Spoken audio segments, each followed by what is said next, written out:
Bonjour. Une parole et des actes. Ce matin, les conditions de cette prédication sont particulières, mais je suis particulièrement heureux de partager avec vous ce thème. Et probablement cette expression, ce sujet vous aura interpellé sur une émission connue qui dit des paroles et des actes, où une personnalité publique est interrogée sur la cohérence, sur l'adéquation entre ses paroles et ses actes. Pour nous, nous voulons chercher une adéquation entre la parole de Dieu, donc une parole, il n'y en a qu'une, et nos actes. Et donc dans ce temps de partage, je voudrais nous interpeller, nous inciter à réfléchir ce que la parole de Dieu nous dit et comment nous pouvons faire des choses au quotidien. Seigneur, je veux prier pour ce moment de partage, pour que ton nom soit glorifié, que ton règne vienne, que ta volonté soit faite dans nos vies, qu'elle soit faite aussi au travers de nos églises, au travers de nous en tant que chrétiens individuels, et que ta parole puisse se voir dans nos actes, dans nos paroles, dans nos attitudes. Et je prie ce matin que tu puisses nous aider, nous conduire à manifester qui tu es au travers de ce que nous sommes et nous faisons. Amen. Je suis Luc Maroni et je suis pasteur à Lens. Je suis aussi le président de CNEF Solidarité. Et ce qui nous anime actuellement dans CNEF Solidarité, c'est de pouvoir justement avoir des actions qui sont amplifiées, autant dans les intentions que dans la visibilité, pas pour se faire de la publicité, mais juste pour démontrer que la parole est vraie.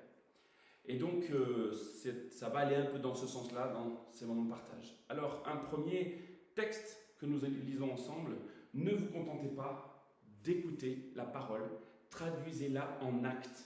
Jacques 1, 22. Écouter la parole, c'est nécessaire, c'est bien, et nous le faisons le dimanche matin en général dans nos assemblées. Donc nous écoutons la parole, mais ça ne suffit pas. Alors ça ne sous-entend pas qu'écouter la parole serait inutile, c'est que ça ne suffit pas, c'est une étape, mais il faut aller jusqu'à la traduire en actes. Je dois traduire cette parole, je dois la concrétiser, je dois la matérialiser, je dois la rendre visible, je dois la rendre factuelle, actuelle auprès de mes concitoyens. Dire la parole ne suffit pas, et d'autant plus dans la période dans laquelle nous sommes. Mais Jésus, de toute façon, de son temps, ne s'est pas contenté de dire la parole.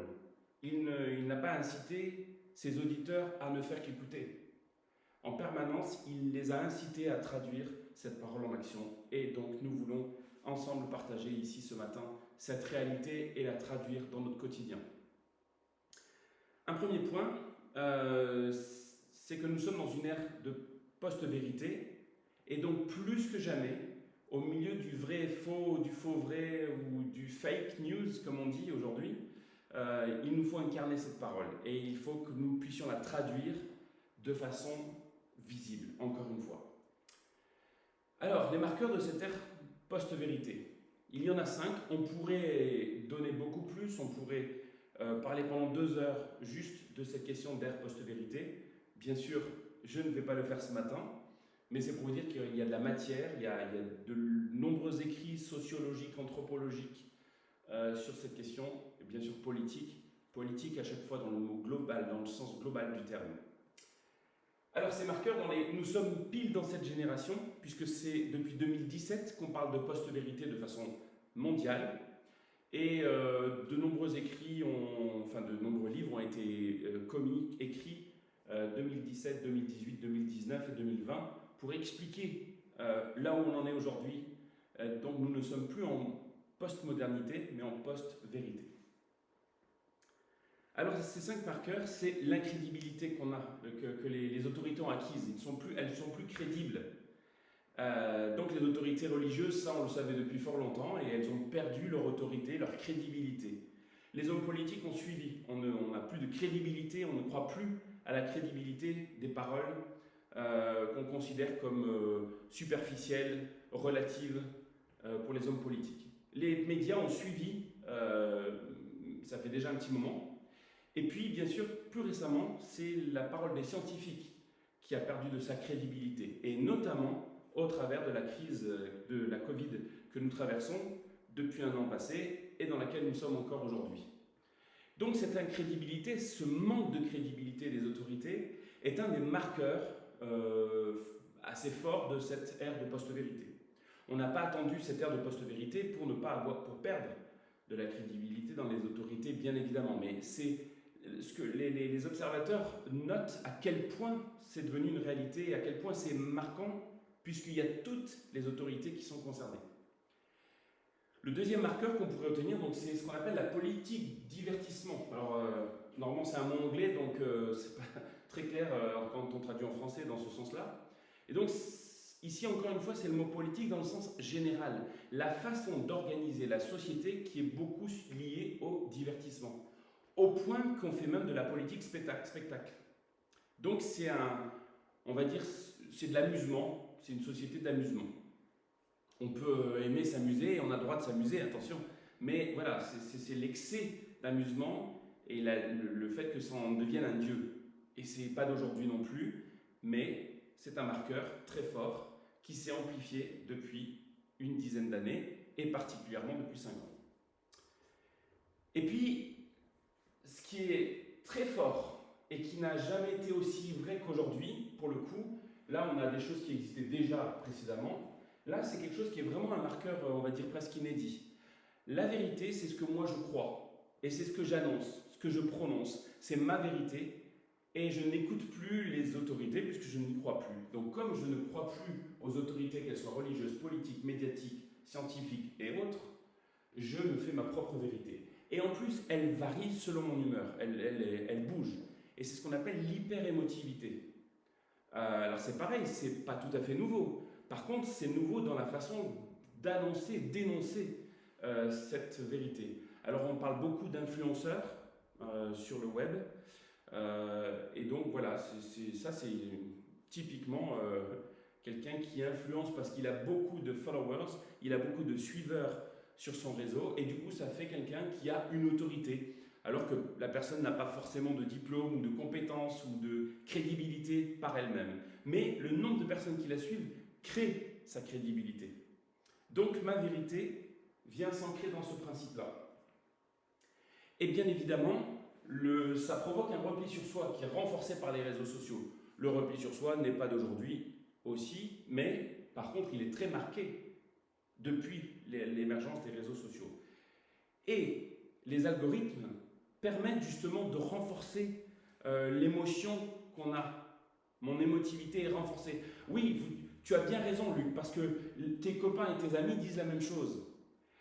Le web, Internet, devait nous ouvrir le monde, soi-disant. C'était la promesse. En vrai, elle nous replie sur une forme de communautarisme. En tout cas, un communautarisme de pensée.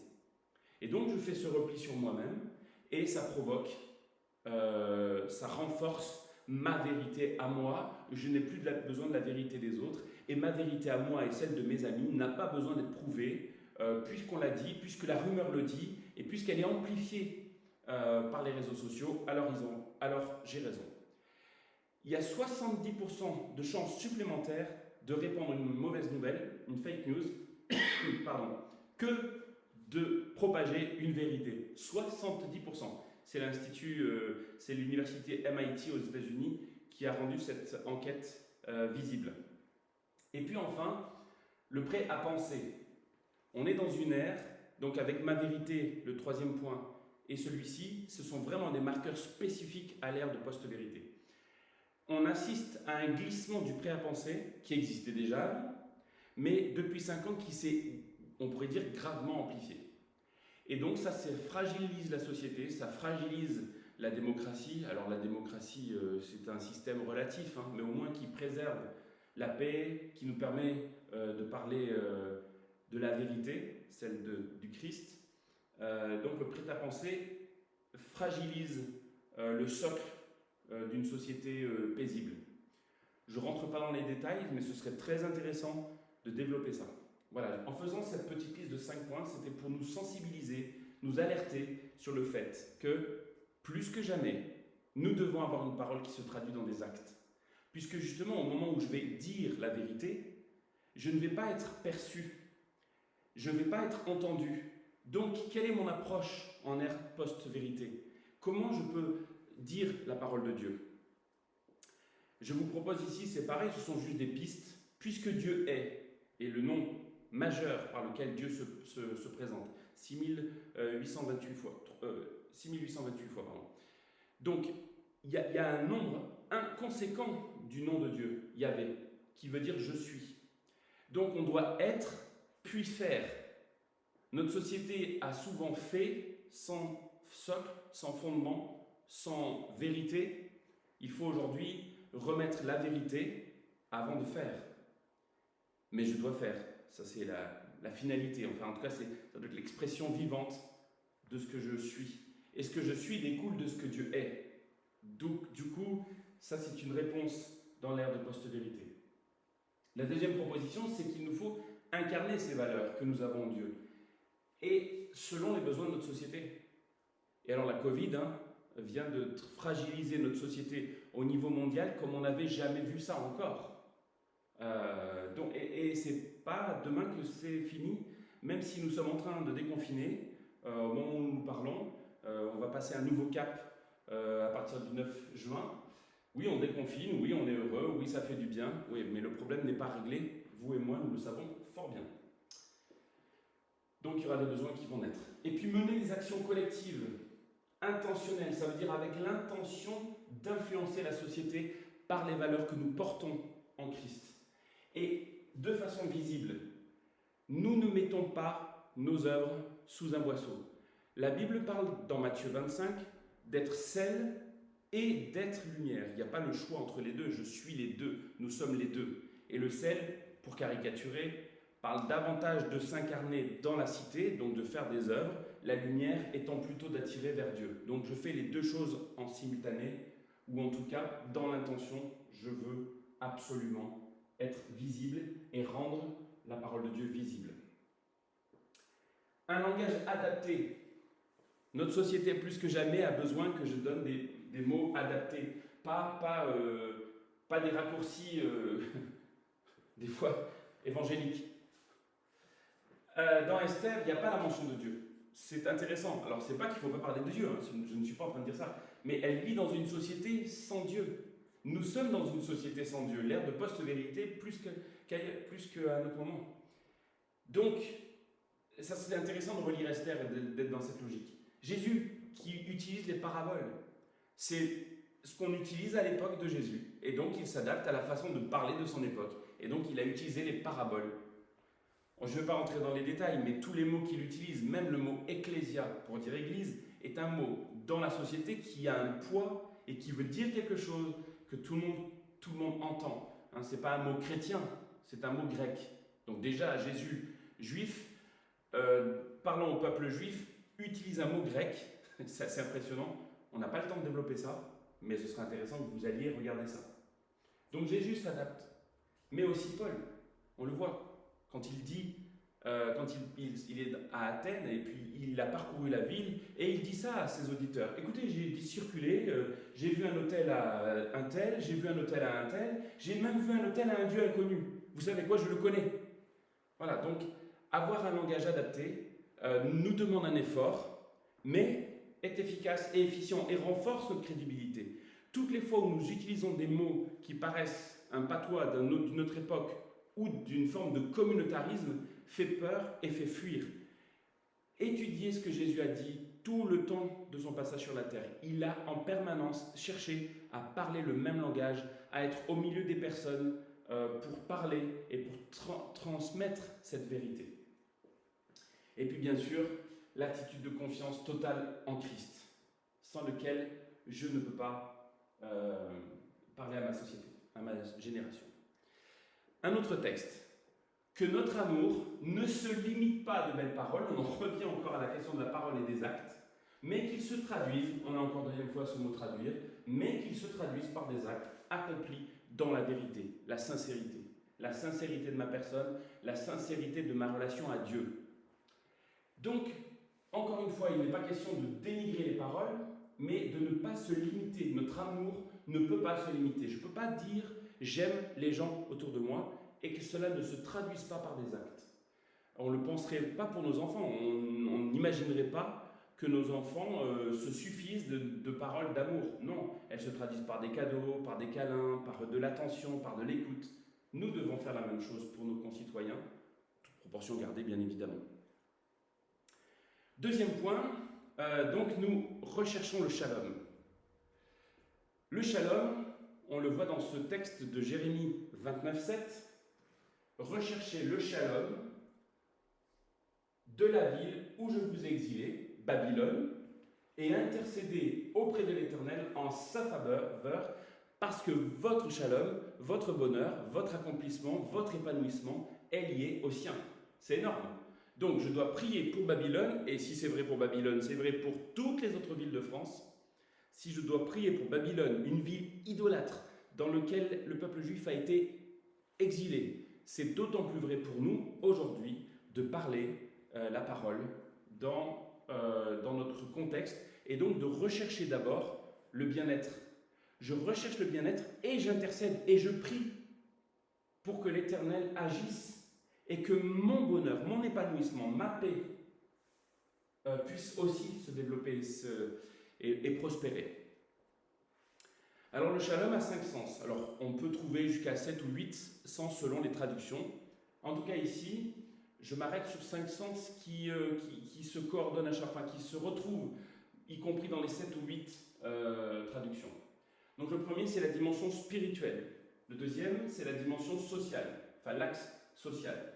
Le troisième axe, il est politique. Politique dans le sens global et pas dans le sens parti pris, attention. Le quatrième axe est économique et le dernier est personnel. C'est intéressant parce que avec le shalom, on a une vision assez globale de notre vie presque au quotidien. C'est assez fort. Donc le spirituel, bien évidemment, quand je dis shalom, bien évidemment, je parle d'une relation avec Dieu, d'une relation apaisée, donc réconciliée, donc repentance, salut et vie de sanctification. Donc la dimension spirituelle, mais aussi la dimension sociale. Quand je donne mon cœur à Jésus, je ne suis pas enlevé. Je reste sur la terre pour continuer à manifester le règne de Christ. Et je rappelle que c'est Dieu qui a créé Adam et Ève, et ce n'est pas une autre puissance ou une autre force. C'est bien Dieu qui a créé Adam et Ève. Vous le savez autant que moi.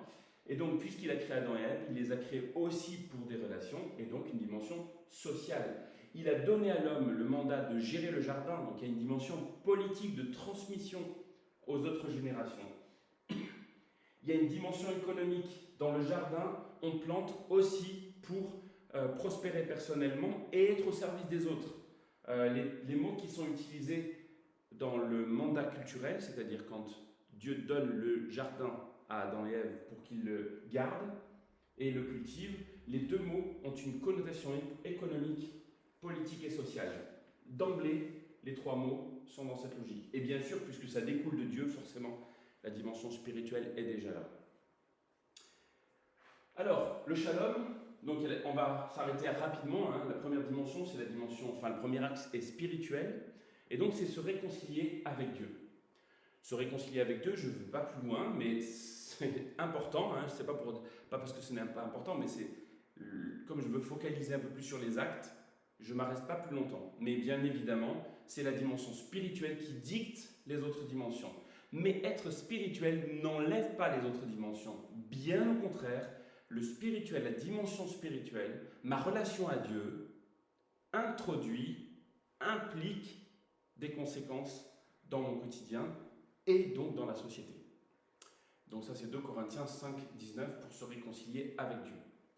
Le deuxième aspect, c'est le deuxième axe, c'est l'axe social. Tisser des liens humains et amicaux, ça c'est Proverbe 16, 28. Il est nécessaire, il est important d'avoir des amis, de créer des relations amicales avec les êtres humains. Toute famille tire son nom de Dieu, du Père des Lumières. Toute famille tire son nom de Dieu. C'est Dieu qui a créé l'être humain, c'est pas une autre puissance, c'est Dieu. Et donc, à cause de Dieu, au nom de l'amour de Dieu, je dois aimer les autres et manifester un intérêt pour les autres. Et pas seulement un intérêt pour les ramener dans une église, non, juste un intérêt pour les aimer, leur donner à manger si on pense à la multiplication, à la guérison si on pense aux lépreux. On ne conditionne pas l'action envers les autres par une entrée dans une église, par une carte de membre ou je ne sais quoi. Le troisième axe, c'est l'axe politique. Je redis encore une fois, politique dans la Bible n'a pas de sens partisan. Au contraire, Philippiens nous dit même de ne pas avoir d'esprit de parti. On a les opinions politiques qu'on veut, il n'y a pas de souci avec ça. Et ne voyez pas dans la couleur verte une orientation politique, hein, du tout. Dieu ne nous demande pas de nous formaliser, de nous uniformiser, de nous robotiser dans nos pensées politiques, enfin dans nos opinions politiques, pardon, mais il nous demande de veiller à ne pas être partisans. J'entends trop souvent, me semble-t-il, dans nos églises, des gens qui sont partisans. Nous n'élirons jamais un homme parfait, une femme parfaite, c'est pas possible. Seul Dieu est parfait. Nous n'élirons jamais un Messie à la tête de notre pays, c'est pas possible, quand bien même il serait chrétien. Non, le seul Christ, le seul roi, le seul Messie, le seul pur et parfait est Christ, notre Seigneur, Jésus-Christ. Il n'y en a pas d'autre. Et la politique, il faut toujours faire attention, parce que je peux me laisser entraîner dans du partisanisme, je peux me laisser entraîner dans du parti pris qui est destructeur pour la parole de Dieu, qui est destructeur pour la vie de l'Église. Donc, ça ne veut pas dire que je ne peux pas être élu d'ailleurs en passant. Hein. Personnellement, j'ai été élu et j'ai été élu sans étiquette. Voilà, et c'est tout à fait possible. Et faire une action politique qui soit pas neutre, ça ne veut rien dire, mais qui soit en tout cas non partisane, c'est possible. Favoriser une citoyenneté active, c'est Paul qui parle. Enfin, il est question de Paul donc avec Acte 23.1, et puis c'est repris dans Philippiens, Politékomai. Donc, favoriser une citoyenneté active. Et la dimension, l'axe économique, participer à la prospérité de la cité, nous dit Proverbe 11.10. Je veux participer à la prospérité, ça veut dire je veux faire prospérer, je veux augmenter la prospérité de la ville. Regardez Joseph. Joseph est placé avec un Égyptien, la maison de Potiphar. Et en plus, ce gars est idolâtre. Et bien malgré cela, la Bible dit que Joseph a favorisé la croissance économique, la prospérité de Potiphar. Toute la maison de Potiphar a bénéficié de la présence de Joseph. Regardez Joseph à la tête de l'Égypte. Il fait prospérer l'Égypte. On aurait préféré que ce soit la tête d'Israël, n'est-ce pas? Joseph a fait prospérer les personnes qu'il a contactées. Et donc, encore aujourd'hui, nous ne cherchons pas à faire prospérer les chrétiens, nous cherchons à faire prospérer les gens autour de nous, la cité dans laquelle on est. Et bien sûr, on va aider et bénir nos chrétiens, nos amis chrétiens, c'est évident, puisqu'on doit s'occuper d'abord de la famille de Christ. Et ensuite, les personnes en dehors de la famille. Mais en tout cas, nous devons le faire. L'axe personnel. Alors, il y a beaucoup de débats dans nos églises, et je ne veux pas faire de polémique, loin de moi, juste je veux éclaircir des choses. On a des débats il faudrait exclure de nos églises le développement personnel, ou au contraire, dans certaines églises, le développement personnel fait qu'on devient le centre du monde. Les deux, pour moi, ne sont pas justes, et je ne veux pas aller plus loin là-dessus, juste dire que le développement personnel est compris dans la logique du mot shalom. La bonne santé, elle est mentale, physique, spirituelle, et donc elle doit se développer. Il y a un verset qu'on cite souvent au moment des vœux de la nouvelle année, je ne sais pas pourquoi, on devrait le citer tout le temps, et d'ailleurs je vous le souhaite à vous qui êtes derrière la caméra, être heureux et en paix. Bien-aimé, je souhaite que tu prospères, que tu te développes dans tous les domaines, comme se développe, comme prospère ton âme. Et donc ton âme, elle dépend de ta relation à Dieu. Si tu as une relation à Dieu, on revient à l'axe spirituel premier, si ma relation à Dieu est bonne, mon âme va se développer et mon être tout entier va prospérer, y compris donc le développement personnel. Mais le développement personnel comme un aboutissement, comme une finalité, ce n'est pas juste, mais il ne faut pas non plus l'exclure. Donc si on le reconditionne, si on le replace sous l'autorité du Christ et de la vie spirituelle, et que c'est une conséquence de la vie spirituelle, alors le développement personnel est heureux. Je n'ai pas le temps de parler de l'intelligence, mais il y a plusieurs formes d'intelligence dans la Bible, Ancien et Nouveau Testament, qui nous parlent de servir Dieu avec son intelligence. Et quand je sers Dieu avec mon intelligence, je me développe, je prospère. Il y a bien un développement personnel, mais conditionné par la vie spirituelle. Troisième et dernier point, on arrive vers la fin. Il n'était pas prévu que je parle pendant 6 ou 7 heures d'affilée, heureusement. C'est heureux pour chacun de nous, puisque ce n'est pas pratique avec ce format. Et donc je veux finir avec l'aspect d'agir avec nos moyens. Agissons avec nos moyens. On pourrait on pourrait prêcher encore sur les actes, sur les pains et les poissons. Souvent, on lit cette parabole, enfin, cette histoire de ce petit garçon là qui vient et Jésus fait un miracle à partir des pains et des poissons et on se dit franchement c'est formidable. Merci Seigneur parce qu'il y a eu un papa. Moi je pense que c'est un papa qui a fait le casse-croûte. Non, peut-être plutôt une maman. Donc merci Seigneur pour la maman qui a fait ce petit pique-nique pour son fils. Et grâce à ce pique-nique qu'elle a préparé, Jésus a pu faire un miracle. Jésus fait toujours des miracles à partir de ce que nous pouvons faire. Il utilise les choses que nous avons pour se manifester, se glorifier. Et ce n'est pas faire de l'homme un Dieu, non, au contraire, nous n'avons que des pains et des poissons. Mais Dieu, dans sa grâce, nous rend co-ouvriers avec lui. D'où cette image. Dieu fait de nous des co-ouvriers. Quelle grâce incroyable! Ne passons pas à côté, mes amis, ne passons pas à côté de cette dimension de Dieu qui veut nous utiliser pour sa gloire. La finalité, c'est sa gloire, c'est pas moi. Je ne suis pas le centre de mes actes. Je ne suis pas le centre de mon développement personnel même. Je veux être au centre de Dieu. Et donc c'est lui mon centre. Et donc je veux agir avec mes pains et mes poissons. Et c'est incroyable cette grâce d'être associé à l'amour de Dieu. C'est juste impressionnant. C'est bluffant, si vous me permettez l'expression. Mais agissons avec nos moyens. Et si tu n'as que des clous et un marteau, ça sera utile à un moment ou à un autre sur une charpente. Et peut-être qu'un autre a une grue, un engin plus conséquent. Oui, bien utilise-le. Que chacun utilise les moyens qu'il a et que cela serve à la gloire de Dieu. Se taire, dit Dietrich Bonhoeffer, se taire, c'est déjà parler. Ne rien faire, c'est déjà agir. On écoute la parole de Dieu, mais on la produit dans des actions. Et quand je me tais, quand je ne dis rien, je suis déjà en train d'exprimer quelque chose. Je suis en train déjà de faire passer un message. Et quand je ne fais rien, je suis déjà en train d'agir. C'est-à-dire, je laisse le mal agir. Je laisse le mal prospérer. Toutes les fois où je ne fais rien, je donne raison à ceux qui font le mal.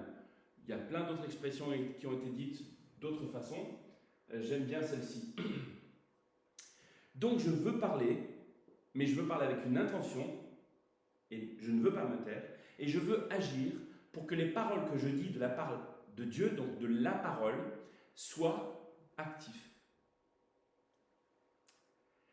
Alors rapidement, juste pour vous dire que c'est possible, nous avons créé avec 11 chrétiens, c'était au moment où nous avons implanté une église, donc avec 11 chrétiens, nous avons créé une coopérative d'entrepreneurs, CAE, et donc c'est une entreprise de conviction. Dans les statuts de notre entreprise, nous disons notre attachement à Dieu de façon indirecte. On a fait du Esther, si vous me permettez l'expression, et avec le conseil de Mardochée de ne pas dire tout de suite qu'elle était juive.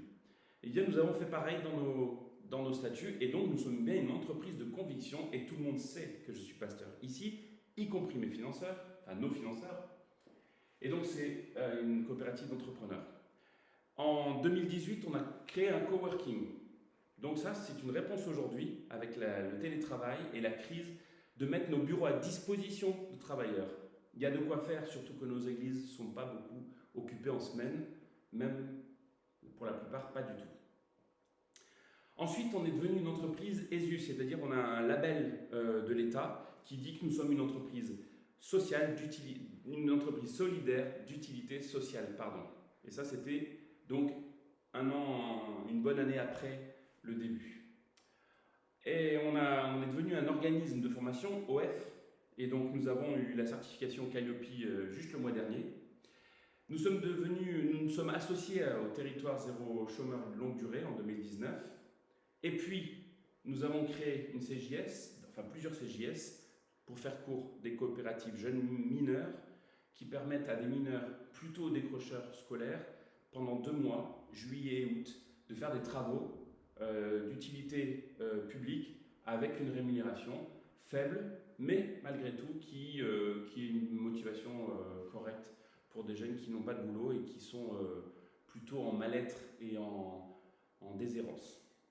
Et puis, pour finir, nous avons créé un Fab Lab, un laboratoire technologique avec les nouvelles imprimantes 3D, les nouvelles technologies d'aujourd'hui. Ça, c'était en 2020, en plein confinement. Et puis, nous avons aussi acheté notre bâtiment, toujours en plein confinement, le deuxième, au mois de novembre, ça c'est fou.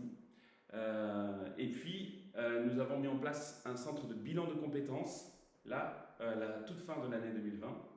Et les perspectives, je le fais rapidement, mais c'est pour vous donner une idée de ce qui est possible de faire avec 11 personnes. Je ne sais pas de combien est constituée ton église, votre église, mais à mon avis, on peut tous faire des actions vers la société. C'est ce que John Wesley préconisait en tout cas, et c'est l'impact le plus fort dans la société, c'est fait du temps de Wesley, avec les dizaines et les dizaines et les dizaines et les dizaines et les dizaines de centaines de petits groupes de 20 personnes qui ont eu un impact notoire dans leur ville. Et donc en 2021, donc cette année, nous avons fixé de créer 35 CDI à la fin de l'année 2021, et nous sommes, au moment où je vous parle, 30 CDI. Donc il nous en reste 5 d'ici la fin de l'année. Je crois que nous allons le faire. Donc voilà, on a une ambition avec 11 personnes au départ. Et puis, on est en train de créer des antennes qui vont se développer sur le territoire, qui seront des antennes liées à CoopConnexion, donc des coopératives d'entrepreneurs pour tous, mais menées par des personnes qui manifestent des valeurs, celles qui sont les nôtres. Et puis enfin, on est en train de participer à la création d'une coopérative à Daloa, donc comme les antilopes sont une référence de la ville de Daloa en Côte d'Ivoire, elle s'appellera Coop Antilope. Voilà, c'est donc le projet se développe aussi en dehors des frontières. Je veux finir quelques instants avec ce verset qu'on a déjà lu. L'exemple que je viens de nous donner, que je viens de dire là ici, c'est pas pour faire cocorico, c'est juste pour dire qu'avec des petits pains et des poissons, on peut faire quelque chose de conséquent. Je ne sais pas quels sont tes pains et tes poissons à titre individuel, et je ne sais pas quels sont tes pains et tes poissons en tant qu'Église, mais en tout cas, il est possible aujourd'hui de faire des choses. Et nos actions nous donnent de la crédibilité. Puisque nous sommes dans une ère où on décrédibilise les paroles, y compris la parole de Dieu, rendons cette parole visible, concrète, actuelle, factuelle, et cela va permettre aux personnes de dire « Ah, il y a quelque chose qui se passe. Oui, ici, quelque chose se passe, et oui, ce qui est derrière, la motivation qui est derrière, est réelle. » Donc que notre amour ne se limite pas à de belles paroles, mais qu'il se traduise par des actes accomplis dans la sincérité. Et il n'y a aucun petit astérisque dans aucune Bible qui fait que Luc Maroni ou n'importe qui d'autre serait exclu de cette réalité. Nous sommes tous concernés par ce texte de 1 Jean 3, 18. Le fait que aimer c'est bien, aimer avec des paroles c'est très bien, ça concrétise déjà l'intention, c'est donc pas mal, mais ça ne suffit pas, on ne peut pas s'arrêter à de l'amour en parole. Nous devons aller jusqu'à un amour en action, un amour qui se réalise, qui se produit dans la vérité. Alors, je voudrais nous interpeller pour nous dire, pour nous demander individuellement, mais aussi en tant qu'Église, que faisons-nous en Église?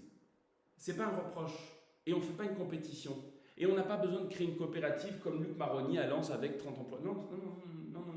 Chacun le fait dans son domaine, avec ses compétences, mais chacun doit utiliser ses compétences. Nous avons tous reçu des talents. Ça vous fait penser à cette parabole que nous connaissons tous quasi par cœur. Nos talents, nous ne voulons pas les enterrer, nous ne voulons pas les sous-utiliser. Nous voulons utiliser nos talents, et soit nous avons une capacité à toucher les 5 axes du shalom, soit nous en touchons un des 5 avec la conscience qu'il y a les 4 autres à chaque fois. Je ne m'enferme pas dans une action qui serait déconnectée de la spiritualité. Je ne fais pas une action économique qui serait déconnectée d'une logique sociale, c'est dans le sens global du terme social. Je veux agir, je veux être là où Dieu me veut, je veux entrer dans les œuvres qu'il a préécrites, pas de façon robotique, je ne suis pas un robot. Dieu m'associe à son action, il me fait de moi un co-ouvrier, mais il a préparé des choses pour Luc et pour tous ici en face, que derrière l'écran que vous êtes. Il a fait quelque chose, il a préparé des choses, il nous a donné tous les ingrédients, tous les éléments Dans l'épître de Pierre, il est dit qu'il nous a donné tout ce qui était nécessaire à la vie, à notre spiritualité, à notre piété, mais aussi à la vie d'expression au quotidien. Et donc je veux utiliser les talents qu'il m'a donnés. Je veux les utiliser pour qu'ils soient glorifiés. Je veux les utiliser parce que la société dans laquelle je suis, les paroles s'envolent. Nous croyons que la parole de Dieu n'est pas une parole comme les autres. Oui, mais les autres ne le savent pas et ne peuvent pas le croire. Parce qu'ils en ont marre, excusez-moi, des baratineurs religieux. Il y a eu des gens qui ont baratiné ou qui ont dit la parole de Dieu mais sans action. Et même qui ont dit la parole de Dieu et qui, dans leurs actions, ont contredit la parole de Dieu. Mais la parole de Dieu reste la parole de Dieu. Et Dieu souhaite que je traduise cette parole par des actes. C'est lui-même qui le demande. Et donc je vous invite à, on va finir, je souhaite prier et que chacun puisse répondre pour sa part. Alors c'est pas en 2 secondes, c'est pas en 1 minute qu'on répond à ce genre à ce genre d'appel de Dieu. Mais quand même, Dieu nous demande ici dans ce texte de ne pas nous limiter à des paroles. Donc j'écoute les paroles, enfin la parole de Dieu. Elle pénètre mon esprit, elle pénètre mon cœur, elle me sanctifie, elle me change, elle me transforme dans mon intention, dans mes motivations, dans mon être. Mais ça ne peut pas s'arrêter là, ça doit aller jusqu'à une expression différente dans la société. Je dois gérer mon argent de façon différente, je dois gérer mon entreprise de façon différente, je dois être un salarié de façon différente. Mais au-delà même, je dois faire des actions individuellement ou collectivement qui rendent gloire, qui rendent honneur au nom de Dieu. Amen. Seigneur, je prie pour ta parole. Moi, je parle avec mes mots, avec ma façon, avec mon style, qui plaît ou qui plaît pas. Mais c'est pas ça le sujet. C'est que ta parole est vie. C'est pas de la théorie. Elle est vie. Elle est vie. Et elle prend vie en nous. Et nous te demandons, Seigneur, que cette parole se traduise par des actes dans nos vies, au travers de nos vies, au travers de nos assemblées.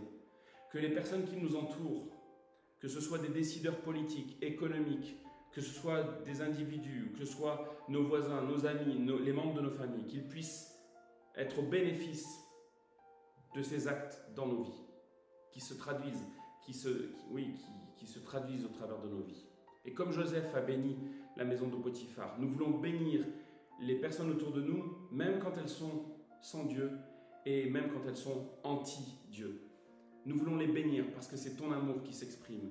Et en faisant ainsi, nous démontrons que ton royaume est vrai, nous démontrons que ta parole est vraie, et nous démontrons qu'un jour, tu vas venir et transformer de façon parfaite. Nos vies, elles vont être rendues parfaites, et tu vas te glorifier au moment de ton retour. En attendant ce jour, nous voulons manifester des œuvres qui disent que tu es Seigneur, que tu es roi. Nous te bénissons, Seigneur. Et je prie que pour toutes les personnes qui ont écouté ce message, qu'elles puissent prendre le temps de faire écho dans leur âme, dans leur esprit, pour te laisser régner davantage. Et que nos actions soient intentionnellement dirigées vers les autres pour les bénir, mais aussi intentionnellement dirigées pour manifester ton règne dans le nom de Jésus-Christ. Amen. Merci de votre attention et au plaisir éventuellement de vous rencontrer. Soyez bénis, que vous puissiez prospérer individuellement et en tant qu'assemblée, et que cette prospérité dans tous les domaines puisse impacter votre ville, le département dans lequel vous êtes.